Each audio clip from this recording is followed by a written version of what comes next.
सोमवार का व्रत करो, चाहे मंगलवार का व्रत करो, चाहे बुधवार का व्रत करो, चाहे गुरुवार का व्रत करो, चाहे शुक्रवार का व्रत करो, चाहे शनिवार का व्रत करो, चाहे रविवार का व्रत करो, चाहे तीज का व्रत करो, चाहे चतुर्थी का व्रत करो, चाहे पंचमी का व्रत करो, चाहे छठ का व्रत करो, चाहे सप्तमी का व्रत करो, चाहे अष्टमी का व्रत करो, चाहे एकादशी, चाहे द्वादशी, चाहे प्रदोष, चाहे तुम्हारा मन पड़े जिसका व्रत करो। शिव महापुराण की कथा कहती है व्रत किसी का भी करो पर फल तो शंकर जी ही देते हैं।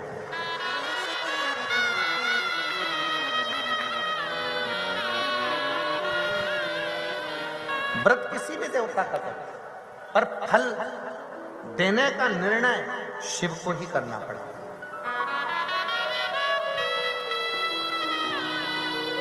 कैसे? तुम्हारे घर में फ्रिज रखा है, पड़ोसी को लेकर जाना है, तुमसे बिना पूछे उठा के ले जाएगा क्या? जम के बोलो जरा। नहीं। तुम्हारे घर में मिक्सर रखा हुआ है, पड़ोसी को, तुम्हारी मौसी के लड़के को ले जाना है, तुमसे बिना पूछे ले जाएगा क्या? नहीं। ये पृथ्वी किसकी? देवाधिदेव महादेव की। अगर किसी भी देवता का तुम व्रत करोगे, उपास करोगे, तो पहले देवता वर देंगे, शंकर जी से पूछेंगे कि कमलाबाई ने मंगलवार का व्रत करा है, भैरू सिंह ने शनिवार का व्रत करा है, इसका फल देना है। शंकर भगवान कहेंगे ये मुझे भी एक लोटा जल और बड़े प्रेम से सत्यवाई जीवन जीता है, इसको केवल एक व्रत का फल नहीं, व्रत भले एक करे पर फल 4 व्रत का दे उसको। व्रत 4 व्रत का उसको फल दे।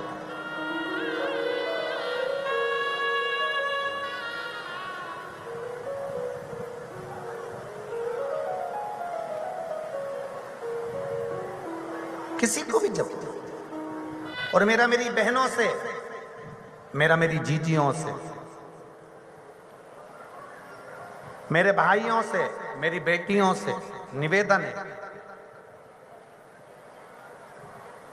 एक निवेदन करना चाहूंगा मेरी बेटियों से, मेरी जीजियों से, मेरी माताओं से, जब भी शंकर के मंदिर में अर्चना करने जाओ, लोटा भर के जल चढ़ाने जाओ, अगर तुम्हारे नगर में, तुम्हारे मोहल्ले में, तुम्हारे क्षेत्र में कहीं शंकर का मंदिर है और तुम अगर एक लोटा जल चढ़ाने के लिए जाती हो, तो मेरी माताओं के लिए यह विशेष है, मेरी जीजियों के लिए विशेष है, मेरी बेटियों के लिए विशेष है कि 3 स्थान शंकर के शिवलिंग में, 3 स्थान ऐसे हैं जहां का स्पर्श कर लेना चाहिए और अपने मन की कामना बाबा से कह देना चाहिए। तो कहते हैं वो नारी को जिंदगी में कभी दुख नहीं झेलना पड़ता है।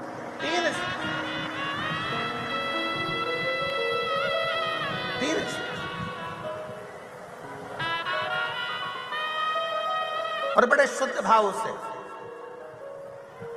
बड़े श्रेष्ठ भाव से समझिएगा जरा।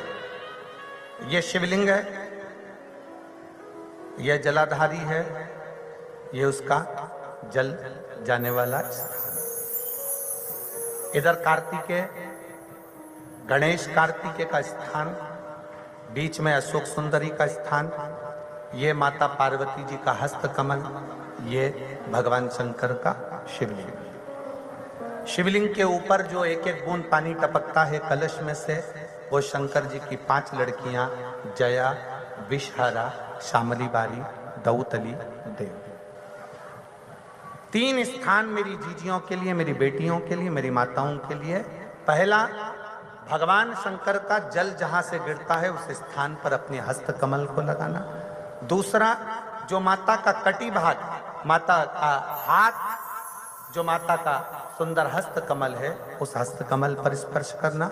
और तीसरा, जहां से जल बहता है उसके ठीक विपरीत भाग में, उसके ठीक विपरीत भाग में जो माता पार्वती जी का हस्त कमल है, जहां जल बहता है उसके ठीक विपरीत भाग में उस स्थान का स्पर्श करना।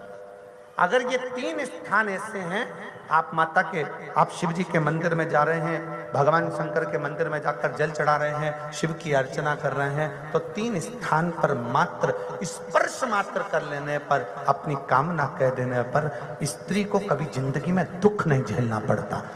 और कितना भी। फिर एक प्रैक्टिकल, फिर एक प्रयास करो।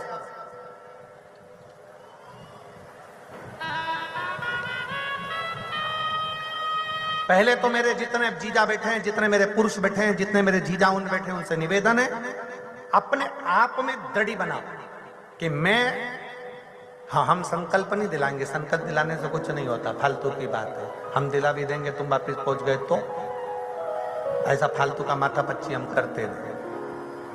आप अपने मन से दृढ़ बनाओ कि मैं अपने बच्चों के लिए, अपनी पत्नी, अपने बेटों और अपने माँ बाप की इज्जत के लिए और अपने घर के बेटों को मुझे डॉक्टर बनाना है, इंजीनियर बनाना है, मुझे मेरे बेटे को कलेक्टर बनाना है। अपने बच्चों की जिंदगी बनाने के लिए आज से मैं मदिरा नहीं पीऊंगा, मैं दारू नहीं पीऊंगा, मैं नशा नहीं करूंगा। अपने घर के बच्चों को, अपने घर एक संकल्प अपने भीतर आप स्वयं लीजिए। हम नहीं दिलाएंगे, हम ये फालतू काम, क्योंकि हमें मालूम है हम संकल्प दिला देंगे, तुम नहीं छोड़े तो बद्दुआ हमें लगे। क्या मतलब फालतू?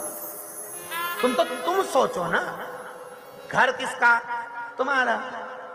बच्चे किसके? तुम्हारे। पत्नी किसकी? तुम्हारी। माता पिता किसके? तुम्हारे। तो सोचना किसको? तुमको। हम क्या सोचेंगे? तुम स्वयं सोचो, तुम स्वयं विचार करो। और इसमें मेरी जीजियों का साथ चाहिए, इसमें मेरी जीजियों का साथ चाहिए। एक दुर्वा ये 3 स्थान पर स्पर्श कराना। एक दुर्वा 3 स्थान पर स्पर्श कराना और अवधूतेश्वर महादेव का नाम लेकर वो दुर्वा एक पानी की कटोरी में डाल दीजिए। अवधूतेश्वर महादेव का नाम लेकर उस दुर्वा का दूसरे दिन विसर्जन कर दीजिए और वो कटोरी का जल किसी भी तरह से नशा करने वाले व्यक्ति को रोज रोज थोड़ा थोड़ा रखकर, एक दुर्वा 3 स्थान पर स्पर्श कराकर रखकर उसका पान कराना प्रारंभ करिए। और पुरुष अपने अंदर संकल्प ले कि आज के बाद मैं नहीं पीऊंगा, वो जल पीना प्रारंभ कर दे। धीरे धीरे मदिरा का नशा छूट जाता है। एक दुर्वा, क्या बोलते हो उधर महाराष्ट्र में? धूप की दुर्वा, दुर्वा बोलते हैं ना।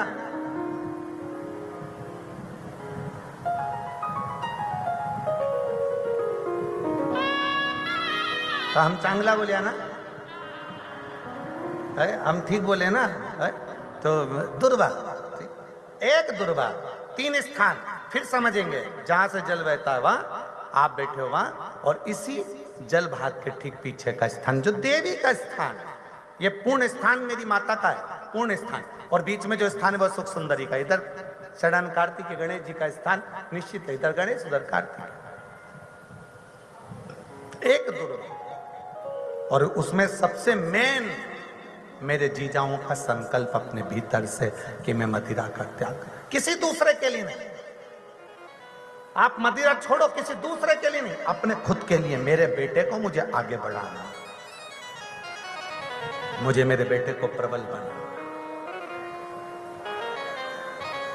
ऐसा कौन सा काम है जो जिंदगी में तुम नहीं कर सकते? नशा तुमने पकड़ा है तो छोड़ भी तुम ही सकते हो, दुनिया में कोई नहीं छोड़ सकता। कौन?